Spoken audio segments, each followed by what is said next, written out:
Hey everyone, welcome to the Railroad Express's Tabletop Back Talk. I'm Joshua Thomas. I'm Adam Hedges. I'm Christopher Lachey. And today we're talking about Halloween, or what kind of board games you can play around the Halloween season, you know, horror or gory.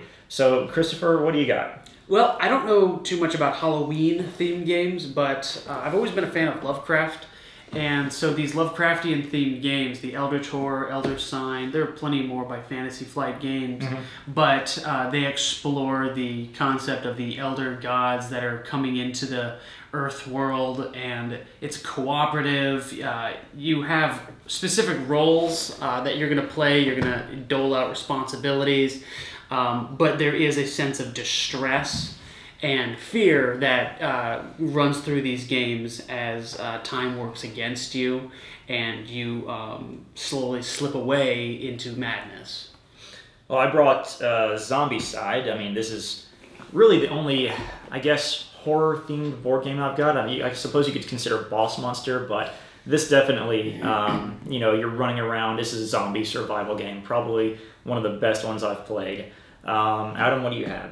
I got nothing. I had a hard time thinking of any horror-themed board games, honestly, aside from Zombies, exclamation point, exclamation point, exclamation point, which I didn't bring because it's basically Zombicide, but worse. That's it? How dare you embarrass us in front of our viewership? How are you so ill-prepared for this? What are you talking about? There aren't any horror-themed board games out there. Okay, hold on. There have got to be more than what you're thinking of, because new board games are coming out all the time. Well, you know what? Let's go to an expert on this. An expert on horror-themed board games? Yeah. Okay, well, let's go to a board game store. Okay. All right. Sounds good. Okay, so we're here at New Realm Gaming in Concord, North Carolina with Gannon. That is your government name? That is my legal name. A lot of people think it's from the video game. It's actually from the back of a basketball jersey. Okay. Yeah. Very cool. Well, what have you brought for us today, sir? I have a couple of horror-themed board games I'd like to show you, and a few RPGs as well. Okay, yeah. I know there aren't a whole lot of horror games out there. Oh so no, not at all. I'm glad you managed to scrounge some up. These are a little bit more obscure though, so maybe you haven't heard of them. Okay, what is this? So this is Luna Lena, or Full Moon. This is a Spanish game about werewolves. Most of the players, or all of the players but one, play campers in the woods. However, one player is a werewolf who has kidnapped the two campers with the map to get out. Okay. So it's kind of an all versus one type deal, but the werewolf can bite people and turn them traitor. So, spooky. It's pretty cool. Very unique. Okay. And what is this one? It caught my eye in a couple of ways. This is Camp Grizzly from Ameritrash Games. This is essentially Friday the 13th, the board game. Everyone is a counselor at the titular Camp Grizzly, where there is a mask-wearing, bear-obsessed killer named Otis going around with garden equipment, hacking up campers. It is basically cooperative. However, if some of your friends are not pulling their weight, you can feel free to run away, because, you know, the slowest runner is the one that gets the axe, so to speak. Yes. Lame board hog. Very cool. The art is fantastic on this game. Recommend it. Especially themed for the Hallows Eve. What is this? What's Big Boy doing over here? What is this one? So you may have heard of this one, but it's kind of difficult to get right now. This is Mysterium, an original German board game. Don't quote me on that. I believe it's German. That is cooperative. One person is a ghost trying to communicate to the other players who are psychics who killed them, where, and with what. Okay. They do this through abstract art cards because they can't say anything during the game. Well, of course they can say a few things, but they can't give out any hints to what they know. Very unique, and it has a theme sort of like Dixit, but again, it's fully cooperative. Also, the seance takes place on midnight on Halloween, so what better time to break out the Ouija board. Would you say that this is sort of a mix of Clue and Dixit then? Yeah, that'd be a pretty apt description to this.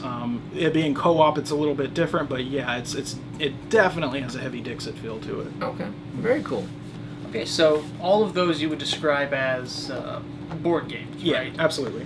But these are not exactly board games. These are more along like pen and pencil. Yeah, pen Yeah, and I see paper no RPGs. Yeah, so these are a couple of RPGs I wanted to bring to your attention, one of which is called The End of the World. So this is a series of what's going to be 4 books in Fantasy Flight's line. You've got Wrath of the Gods, Zombie Apocalypse, coming out soon as Alien Invasion, followed by Rise of the Machines. In this game, you literally start the game playing at a table, an RPG, and the apocalypse happens. What do? You play yourself, and you and your friends have to just try and survive whatever apocalypse is happening. Awesome. It's a very simple game as far as mechanics, so it's easy to grasp if you're not used to a role-playing game before. Okay. And so you said there are 4 books. Is there a little Easter egg about those books? Actually, yes. I was looking at these, and I was like, is that the same city? I can't really tell. And I put them next to each other, and it forms a panorama. So when all the 4 books come out, we're going to have a big, huge picture. It's going to be great. All right. And this last one kind of has like a dark feel to it. What is? Are these related? Yeah, that's a supplement I wanted to show.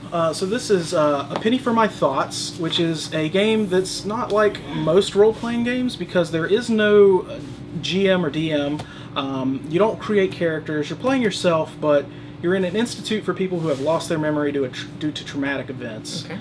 You're taking in experimental drugs that help you see into the minds of other patients and try and uncover what caused them to lose their memory. So it's a collaborative storytelling game. This is a facts and reassurance page that tells you what is set in stone, and then here's your like worksheet as you play through the game and figure out what memories you have. The reason I bring it up is because there's a Cthulhu-esque variant, a Lovecraftian variant that would fit perfect for Halloween on this. All right. So, I'll ask the first question, sir. Thank you very much. Wait your turn. My question is, out of all of these games, what draws your attention the most? Like, what is your favorite? What would you recommend? That's a really tough choice, but I'd say, gun to my head, Mysterium is probably the one that I would pick up the most, just because it's so unique and it is very, very themed toward Halloween. It takes place on Halloween. It's spooky, ghost, seance. I can see you and your friends getting around a table with some candles and just playing this out. And as you can see, the playtime is 42 minutes is the recommended time. Oddly specific. Yeah. Which is specific. Topher, which of these games strikes your fancy, sir? I like traitor aspects. I like betrayal, so Okay. I want to try that Lena Okay. game. I don't really care who I play as. I just it sounds interesting with the map, trying to get out of the woods and people turning on you. Yeah, What about you? Pretty cool. Well, I love a good tabletop game, but I hate having to try and schedule my life around one. So to me, The End of the World sounds like a great little a great End of the little World pickup. sounds great. Because it does sound like something that you can get through in one night. Or what were you telling me about it? Oh yes. So one thing I didn't mention is that it is designed to like play in one night. You don't have to do a ton of sessions. You may have to do 2 or something, but it does have a post-apocalypse variant to each of the 5 scenarios in each book, so you can play a continual campaign after the end of the world, so to speak. Very cool. Additionally, you don't have to collect all the books because each one is by itself has all the rules in it. They just have different scenarios in the back. All right. Well, this has been very informative. Yeah. Thank you, sir. Yeah, my pleasure. I love horror games. So. This is Gannon from New Realm Gaming in Concord, North Carolina. Thank you very much for your time, sir. Come my out and pleasure. see him sometime. I'm sure he would love to have you. Yeah, we're doing a whole week of Halloween stuff if you're in the area. There you go. I And know. when is that for? That's the last week in October, ending All right. with some spooky stories and stuff on Halloween night. Thank you very much. My pleasure. So if you enjoyed this video, like and subscribe. Feel free to leave a comment. You can click here for another of our wonderful videos. You can click over there on Topher's face for even more content. And right on Adam's stupid ginger face is our Twitter handle, @FailroadExpress, where you can also find more about our Kickstarter Game of the Month. Get this thing out of my face.